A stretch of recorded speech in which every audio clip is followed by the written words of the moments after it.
메타인지는 훈련을 통해서 성장 가능성이 높다라는 겁니다. 그래서 지금부터가 중요한 거예요. 제가 지금부터 메타인지를 훈련하는 방법에 대해서 안내를 해드릴 테니까 이 영상 끝까지 잘 봐주시기 바랍니다. 자, 안녕하세요. 자녀분들의 공부 고민을 해결해드리는 저는 공부요정입니다. 자, 오늘 제가 말씀드릴 주제는요, 메타인지입니다. 메타인지 한 번쯤은 다 들어보셨을 것 같아요. 그래서 오늘 제가 그 메타인지가 무엇인지 간단하게 좀 말씀드리고, 메타인지를 좀 강화할 수 있는 방법에 대해서 안내를 해드릴 거예요. 자, 사람과 동물은 공통점이 있고, 그 다음에 뚜렷한 차이점도 있죠. 먼저 공통점부터 좀 말씀을 드리면, 어때요? 졸리면 자야 되고, 그죠? 배고프면 먹어야 되고, 이런 생리 기능은 동일합니다. 그리고 뭔가 보거나 듣거나 뭐 만지거나 이런 감각 기능 이런 것들도 비슷할 거고요. 근데 확실하게 차이가 나는 게 있기 때문에 사람이 만물의 영장이다 이런 얘기를 듣는 겁니다. 그게 바로 뭐냐? 메타인지입니다. 아마 고양이나 강아지를 기르시는 분들은 한 번쯤 이런 경험 해보셨을 거예요. 그 걔네들이 거울 같은 걸 보고 깜짝 놀라서 막 짖는다거나 이런 경우들 좀 보셨잖아요. 그런 것들이 아마 동물들은 메타인지 능력이 좀 부족하기 때문이다 라고 보시면 될 것 같습니다. 자, 메타인지에 대한 정의를 간단히 말씀드리면 자신이 어떤 상태인지 아는 것을 말합니다. 메타인지는 우리 성적하고도 좀 영향을 좀 많이 갖게 되는데, 메타인지가 조금 부족한 아이들이 무엇이 중요하고 무엇이 중요하지 않은지를 몰라요. 그래서 이것저것 다 공부하다 보니까 공부 시간에 비해서 결과가 잘 나오지 않는 이런 아이들이 있습니다.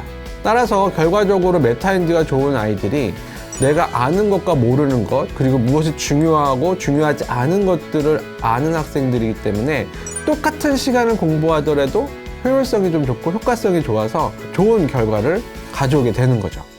자, 성적에 영향을 미치는 게 메타인지 말고도 보통 IQ가 있어요. 그러면 메타인지와 IQ 중에 어떤 요소가 더 성적에 영향을 많이 미칠까요? 유럽에서 한 연구를 했는데 한 25년 정도 연구를 했다고 해요. 근데 메타인지하고 IQ 중에 메타인지가 더 영향이 높다고 합니다. 메타인지가 한 40% 정도, 그리고 IQ는 25% 정도의 성적과 연관이 있다고 해요. 그런데 여기서 더 중요한 사실은 뭐냐면 IQ는 훈련을 통해서도 잘 변하지 않는 반면에 메타인지는 훈련을 통해서 성장 가능성이 높다라는 겁니다. 그래서 지금부터가 중요한 거예요. 제가 지금부터 메타인지를 훈련하는 방법에 대해서 안내를 해드릴 테니까 이 영상 끝까지 잘 봐주시기 바랍니다. 자, 메타인지를 향상시키는 방법은 4가지가 있습니다. 첫 번째는 기억 반복, 그 다음에 정교화, 그리고 비판적 사고, 마지막으로 자기 통제입니다. 하나하나 천천히 제가 설명을 드려볼게요. 처음에는 기억 반복이에요. 저희가 한번 실험을 해본 적이 있습니다. 두 집단을 두고 똑같이 인강을 보게 했어요. 그리고 시험을 봤습니다. 결과는 비슷하게 나왔어요. 자, 그 다음에 한쪽 그룹은 똑같은 인강을 한 번 더 보게 해서 공부를 한 번 더 시켰고요. 다른 그룹은 인강은 안 보여주고 그 인강에서 나왔던 내용 중에 중요한 것들을 빈칸을 뚫어서 빈칸 테스트를 통해서 한 번 더 공부를 시켰습니다. 그리고 나서 두 집단을 또 시험을 봤어요. 어떻게 됐을까요? 빈칸 테스트로 공부했던 집단이 인강을 봤던 집단보다 한 15점 정도 평균 점수가 더 올랐다고 합니다. 그러면 그 이유는 무엇이냐? 자, 이게 바로 기억 반복입니다.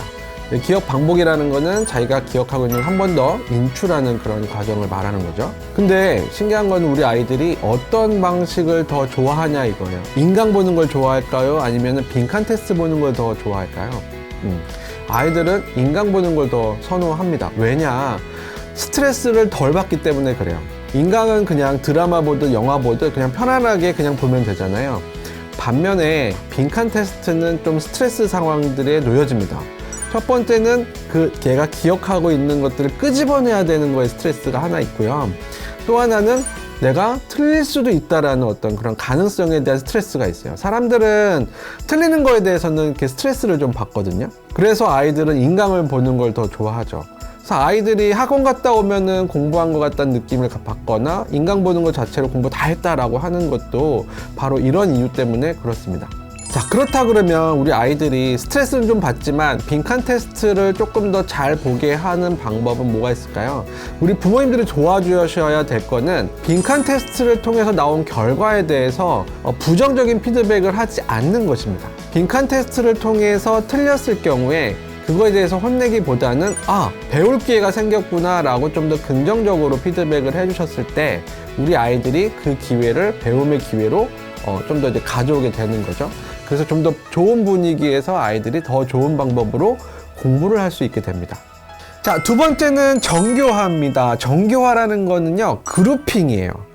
줄글로 되어 있는 내용들을 이렇게 도식화시키는 걸 이야기하는데, 제가 간단하게 예시를 하나 보여드릴게요. 잠깐 영상을 멈추고 부모님께서 한번 읽어보시는 것도 도움이 되실 것 같습니다. 한번 보시기 바랍니다. 네. 자, 그리고 제가 두 번째 화면도 보여드릴게요. 자, 이번에는 똑같은 글인데 중요한 거에다가 저희가 한 빨간색으로 좀 표시를 해본 거예요. 이번에는 그 줄글 내용들을 도식화시켜서 분류를 한번 해본 겁니다. 이해도를 한번 보시면 어떤 것들이 조금 더 이해가 잘 됩니까? 그냥 줄글보다는 빨간색 좀 색깔 칠해지는 게 조금 나을 거고요. 좀 빨간색 색깔 칠한 것보다는 좀 이렇게 도식화시킨 게 이해하시기가 좀 좋잖아요. 그래서 우리 아이들이 도식화하는 연습들을 계속 했을 때 메타인지가 조금 더 늘어나게 되거든요. 왜냐하면 무엇이 중요한지 아닌지를 구분할 수 있는 능력이 점점 나아지기 때문에 그렇습니다. 그럼 여기서 이제 부모님들 해주셔야 될 거는 뭐냐? 우리 아이들이 도식화를 잘할 수 있게 좋은 질문을 던져주시는 거예요. 그래서 여기서 예를 들어보면 그런 거죠. 단어는 어떻게 분류할 수 있지? 이러면 이제 뭐 형태나 기능이나 뭐 이런 것들 이제 대답을 하겠죠. 그리고 난 다음에 형태에 따라서 단어는 또 어떻게 분류할 수 있지? 라고 또 질문을 던질 수 있잖아요. 거기에 맞춰서 우리 아이들이 답을 찾아나가는 과정 속에서 메타인지가 향상될 수 있다라는 겁니다. 자, 세 번째는요, 비판적 사고입니다. 비판적 사고라는 거는 왜? 라는 질문에 그 이유를 찾아나가는 과정을 이야기해요. 그래서 너무나 당연한 것처럼 보이는 것조차도 궁금증을 가지고 의문을 품고 찾아나가는 과정들을 계속 반복하면 메타인지가 향상될 수 있다는 겁니다. 제가 예시를 하나 들어드릴게요. 위치 에너지의 공식을 알려드리겠습니다. 위치 에너지란 9.8mh입니다. 그럼 여기서 우리 부모님들이 막 의문이 막 생기잖아요. 왜 9.8이지? 왜 M은 뭐야? H는 뭐야? 막 이렇게 궁금하잖아요. 똑같은 거예요. 우리 아이들도 이제 공부를 할 때 그냥 9.8mh를 그냥 외우는 게 아니라 이것들에 대해서 하나하나 의문을 품고 그거를 찾아나가는 과정을 계속 반복시켜 주는 게 중요하다라는 거예요. 자, 9.8은요, 중력 가속도 상수고요. M은 질량이에요. H는 높이입니다. 여기서 또 의문이 또 생길 수 있잖아요. 왜 중력 가속도는 9.8이지?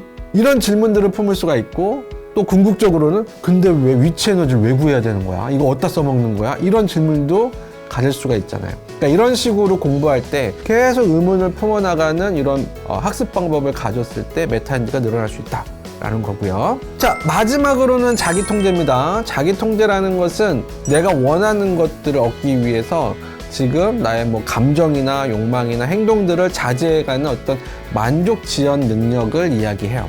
이 자기 통제는 우리 부모님도 뭐 다이어트 할 때라던가 뭐 운동을 지속할 때 혹은 뭐 금연, 금주 이런 거를 할 때 계속 작용하는데, 제가 알려드린 이 4가지 정도만 들어보시더라도 자기 통제라는 게 얼마나 힘든지, 우리 아이들이 자기 통제한다는 게 쉽지 않다라는 걸 아마 공감하실 수가 있을 거예요. 이걸 학습적으로만 제가 국한해서 좀 설명을 드리면, 자기 통제 능력은 언제 발휘가 되냐면 올바른 학습법, 올바른 루틴을 지속할 때, 이 연습을 계속할 때 메타인지 능력이 늘어납니다.